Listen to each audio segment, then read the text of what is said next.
Good day to one and all. Today, in this session, we are going to discuss about the balanced solutions used for priming and maintenance of heart-lung machine. In this, we have an overview where in this talk, we'll be dealing with priming and maintenance of crystalloid solutions used during the contact of extracorporeal circulation.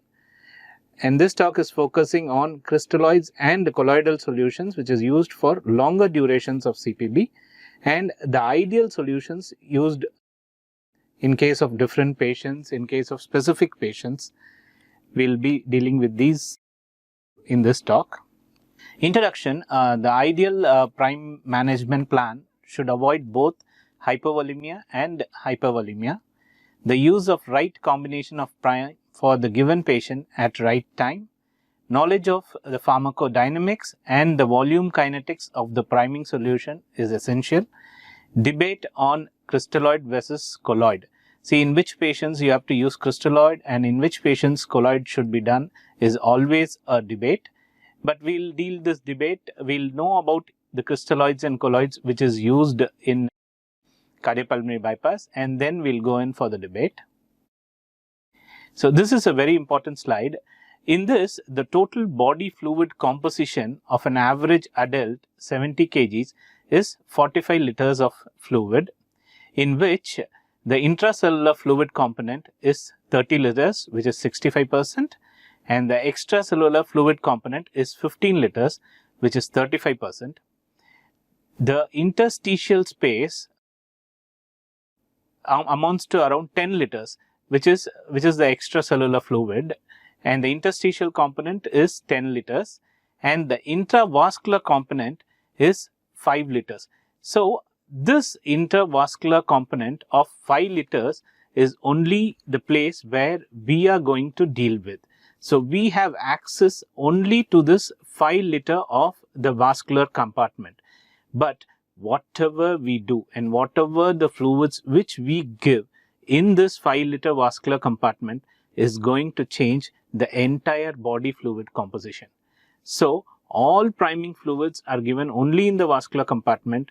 So the choice of priming fluids and judiciously managing this priming fluids, the amount of priming fluids and the type of priming fluids are all essential in managing the total body fluid composition.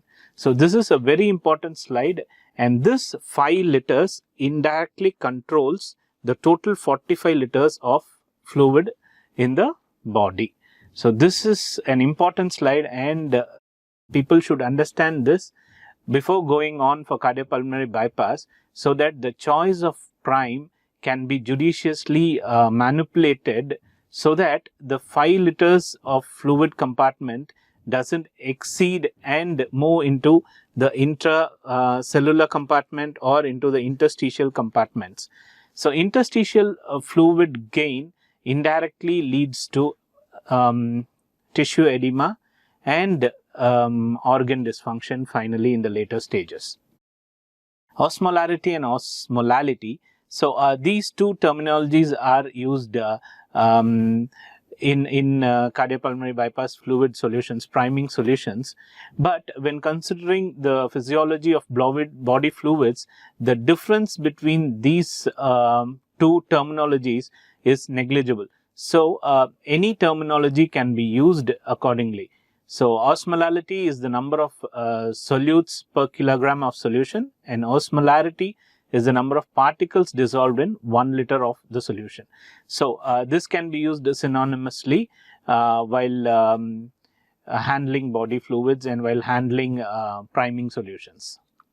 So the changes in this plasma osmolality may be deleterious in critically ill patients. So this is a picture in which the first picture says a normal blood cell in an isotonic solution, where the structure of the RBC and the movement of fluid within the RBCs and out of the RBCs are maintained very well, so that the shape and structure of the red blood corpuscles are held intact.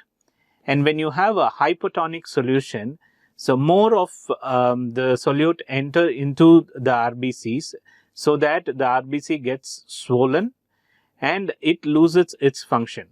So, a hypotonic solution causes swollen red blood cells.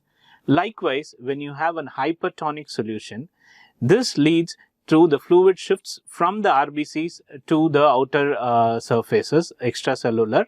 So, this causes shrunken RBCs, and again the RBC functions are lost. So, a hypotonic solution causes extracellular fluid into the intracellular space, leading to swollen cells and cell lysis. Likewise, a hypertonic solution causes a shift of intracellular to extracellular spaces, leading to cellular dehydration and finally cell death as well.